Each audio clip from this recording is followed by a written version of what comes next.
உங்களுக்குலாம் ஃபுட்பாலோட ஷேப் தெரியுமா? எஸ், நீங்கள் வந்து அது ஸ்பியர் அப்படின்னு தான் நினைப்பீங்க. பட் அது எக்ஸாக்டான ஒரு ஸ்பியர் கிடையாது. பென்டகன்ஸ் அண்ட் ஹெக்ஸகன்ஸை வந்து ஸ்டிச் பண்ணி ஒரு ஸ்பெரிக்கல் ஷேப்பில் மோராலஸ் கொண்டு வந்திருப்பாங்க. அந்த எத்தனை பென்டகன்ஸ் அண்ட் ஹெக்ஸகன்ஸ் யூஸ் பண்ணுறாங்களோ அதை வந்து பேனல்ஸ் அப்படின்னு சொல்லுவாங்க. ஸோ நார்மலாகவே ஒரு ஃபுட்பாலில் நிறையா பேனல்ஸுன்றது இருக்கும்.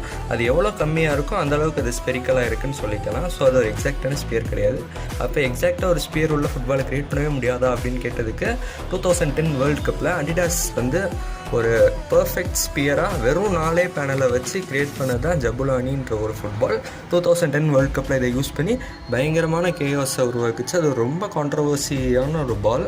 ஸோ என்ன நடந்துச்சுன்னா, ஈவன் மெஸ்ஸியே வந்து அந்த வேர்ல்டு கப்பில் ஒரு கோல் கூட அடிக்க முடியல. அந்தளவுக்கு அந்த பாலால் அடிக்கிற ஷாட்ஸோட மூவ்மெண்ட் ரொம்ப அன்பிரடிக்டபுளாக எந்த டேரக்ஷனில் போகுதுன்னே கண்டுபிடிக்க முடியாத அளவுக்கு இருக்குது. ஃபார் எக்ஸாம்பிள் இந்த வீடியோவில் பார்த்தீங்கன்னா தெரியும் உங்களுக்கு, இவ்வளோ கான்ட்ரவர்சிஸ் நடந்து அந்த வேர்ல்டு கப்பில் யூஸ் பண்ண அதே பால் மாதிரியே இன்னும் கம்மியான பேனல்ஸ் யூஸ் பண்ணி இன்னும் ரொம்ப ஸ்பெரிக்கலான ஒரு ஃபுட்பால், அதுதான் அந்த ட்ரையோண்டா அப்படின்ற ஒரு நேம் கொண்ட அடிடாஸ் கிரியேட் பண்ண ஒரு ஃபுட்பாலை தான் 2026 FIFA வேர்ல்டு கப்புக்கு வந்து அஃபிஷியல் பாலாக யூஸ் பண்ண போகிறாங்க.